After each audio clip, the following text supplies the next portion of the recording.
So if you were to create the biggest thank you card in the world, who would you give it to?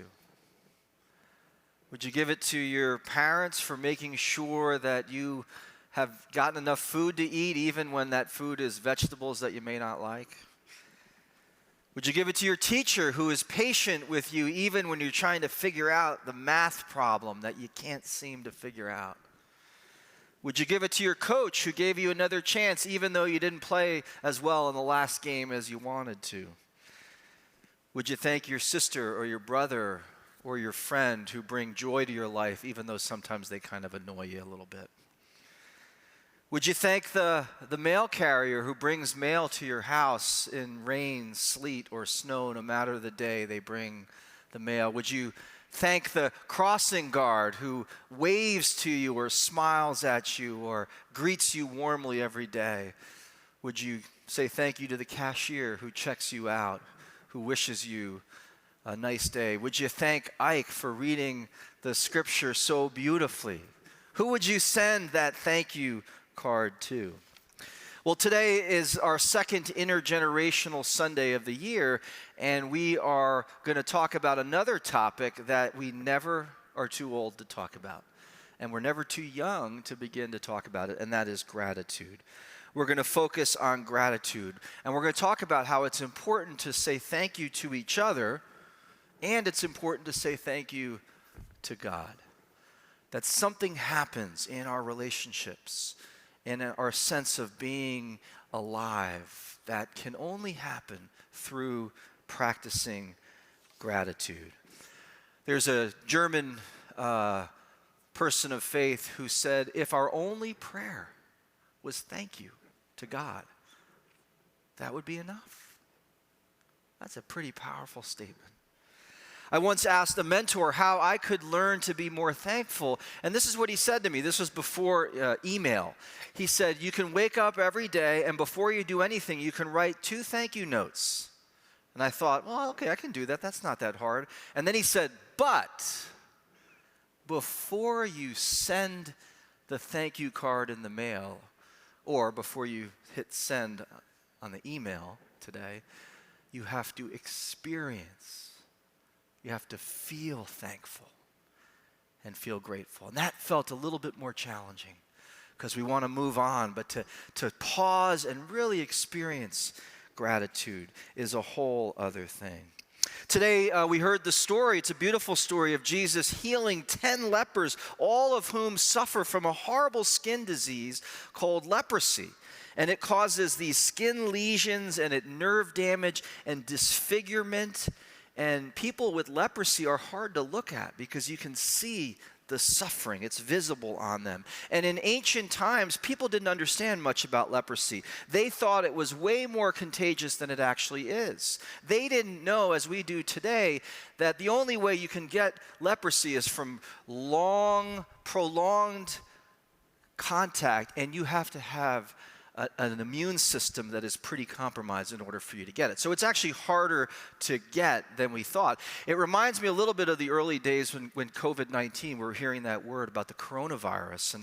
And we were told early on, you can't go into your house, you have to take your clothes off, put it in a bag, leave the bag outside for a certain amount of time. And that's what some of us were doing for a while. I remember there was a video going on during the early part of coronavirus which showed a person walking down the street of New York City, and there were all these disease particles around them, and it scared me to death. Like, oh my God, they're all around us. We can't even go outside. Well, we learned that coronavirus was contagious, but not that contagious. That in fact you could go outside as long as you maintained some social distance. And it was actually good for you. It's good for your immune system to go outside, to be in the fresh air. So we learned a few things. But with leprosy in ancient times, they hadn't learned that yet. So they were really scared of getting this disease, and it was a horrible disease. So what they did with people who had leprosy is they wanted to make sure that they weren't around everybody else. So they pushed them to the outside of the community. They told them to live on the margins of the community, that they would wear torn clothes and they would cover their mouths. And if anybody came near a leper was supposed to say, unclean, unclean, so that people would know to keep their distance. But there was also some cultural and religious reasons that people kept their distance, because they believed, a lot of people did, that people had leprosy because they were impure or sinful. So can you imagine what it would be like to be a leper? You're not only suffering from this horrible disease, but nobody wants to be anywhere near you. You're disconnected from people. You're isolated. You live apart from the community. It was a horrible, horrible thing. And can you imagine what it must have been like for the lepers to be healed?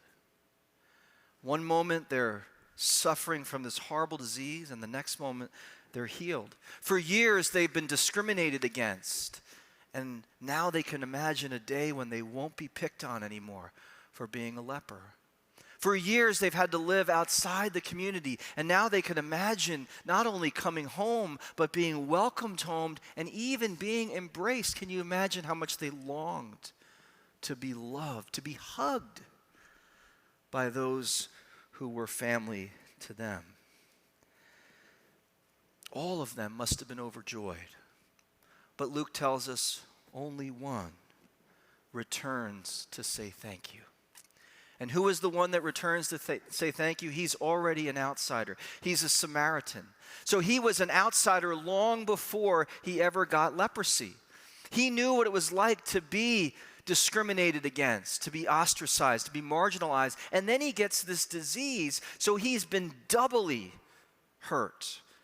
And he's the one that comes back, returns, praising God in a loud voice, prostrating himself to the ground, giving thanks to Jesus. And what does Jesus do? He says, "Get up and go. Your faith has healed you. Your faith has made you well. Your faith has made you whole."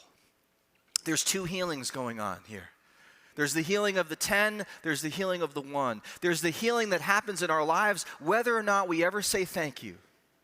And there's the healing that happens when we say thank you. All these 10 lepers are suffering from a disease of the body, and all of them are healed of that disease. But all 10 of them are also suffering from a disease of the heart, and only one is healed of that disease. So what is this teaching us about God? What is it teaching us about how we are to live our lives, and what can we learn from this outsider among the outsiders? Well, first of all, I think it teaches us that God is the great healer in our lives. God is always healing. Whether or not we ever say thank you, it doesn't matter. God is blessing us in so many ways. We have so many blessings. The people who we call family are a blessing. The breath that we have, the heartbeat that's beating even now, we're not even thinking about. All of these are gifts. The time that we have, the treasures that we've been given, the gifts that we have, the opportunity to serve others with those gifts. All of this is part of God's healing. There are so many blessings. We can't even begin to count those. Every single day, grace upon grace upon grace, too numerous to count. God is so generous. God is giving us blessings all the time, and these blessings heal us. And God gives these gifts whether or not we ever say thank you. They're just happening all the time, whether or not we even notice them. Isn't that amazing? That God is at work in our lives whether or not we ever say thank you. Doesn't change God one bit. God just keeps loving us, blessing us. But here's the second teaching. There are some diseases that even God can't heal without us, without our consent, without our participation, without our willingness. And that is the disease of the heart that all the lepers suffered from. This leper would not have been healed, we imagine, if he hadn't returned, if he hadn't praised God with a loud voice, if he hadn't thrown himself on the ground to thank Jesus. He would not have experienced that healing in his heart. There are some diseases that God needs us to participate. And you can imagine it this way.